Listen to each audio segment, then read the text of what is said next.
for cracks that are over 1.5 inches wide.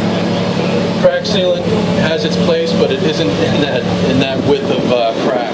So as I open up and they get to 1.5 inches or greater, that's when you want to switch to a Mastic, because the Mastic has an aggregate component to it that can handle that larger volume and that larger span.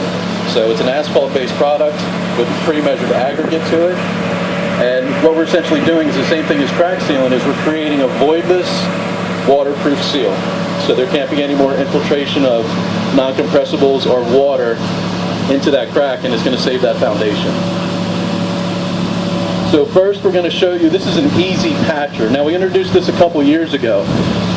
What this is, it's basically a skid steer attachment, and it has a heating from the underneath that propane, so there's flame under that to keep it hot, and there's an agitation in there to keep the material mixed.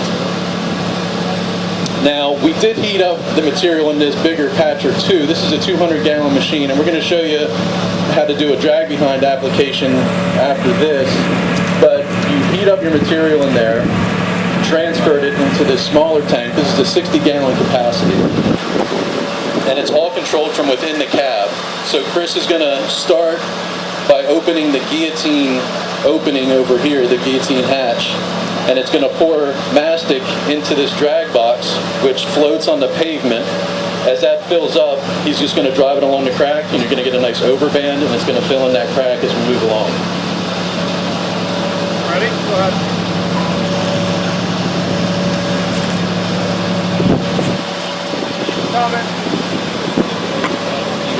So the nice thing about Mastic 1 is it will self-level, so there's no compaction, there's no, I mean, sometimes if you spill a little bit more out, you can manipulate the material, but you really wouldn't have to. So as you see Chris move along here, he's going to open and close that hatch as needed. Now there's a little camera mounted in the front of this box, and that goes to a monitor in the cab, so he can see not only the crack where he's got to go, but he can see how much material is in that box and open and close it as needed, because you never want that box to get empty. You want it to float along the pavement and give you that nice overband. Now the reason we created this machine is really, it does a couple things. If you imagine yourself out on a 4-lane road or a 2-lane road, and you have a closure and you're doing a joint along there, it saves you from having to be close to the closure. So we're having, we don't have to have a guy out here while you're doing that. And it also reduces labor, because this can be a one-man operation.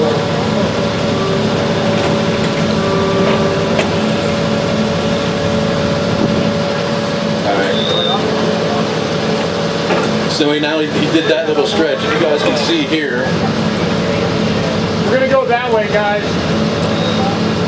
All right, so can we clear this area? He's going to pull up. Came out here earlier and we have an onboard air compressor on the Super Shot that we're going to see here in a minute. But we were able to blow out all these cracks and find the right place. So we were able to prep these cracks this morning. Luckily we didn't get much rain, it wasn't wet. So clean and dry is the key. We don't want any moisture and we don't want any rocks in there.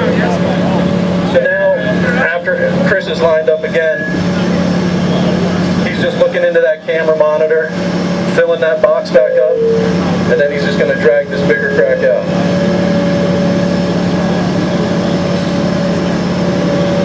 Mastic 1 is a pretty versatile material.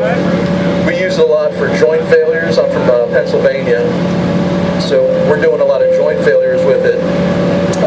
We can also do any transverse cracks, anything that opens up to 1.5 inches. We're going to do crack sealing here, but you can do a transverse, longitudinal. It's good for potholes. They're great. It's great for utility cuts, anything around storm drains. You're going to get that waterproof seal. That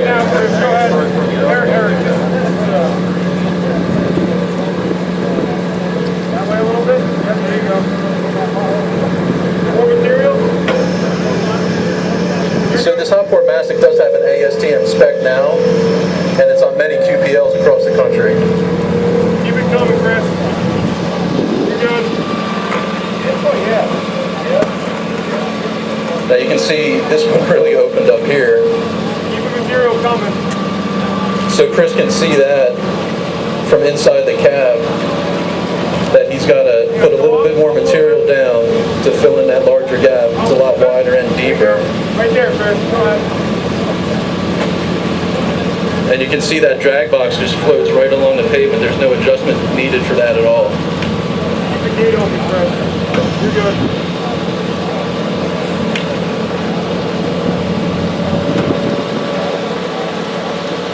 You're good, Chris. Run it out. So then this is a lot, it's good too with Mastic 1. As soon as this cools down, you can open it back up to traffic. So on a day like today, it won't be very long. The wider and thicker the repair area is, the longer it's going to take to cool down. But as soon as it gets down to about 100 degrees or matches the pavement temperature next to it, you're good to open up the traffic.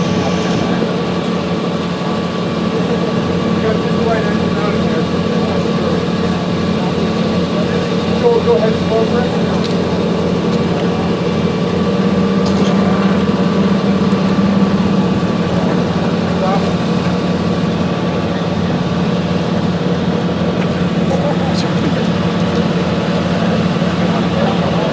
Go ahead and unfoot.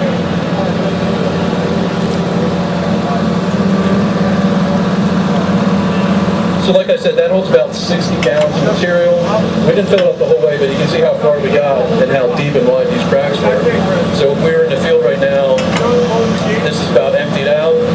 So he would lift the whole easy patcher up, drive it to the back of the pasture, and we could just refill it right from the hatch, from the patcher too. You're good.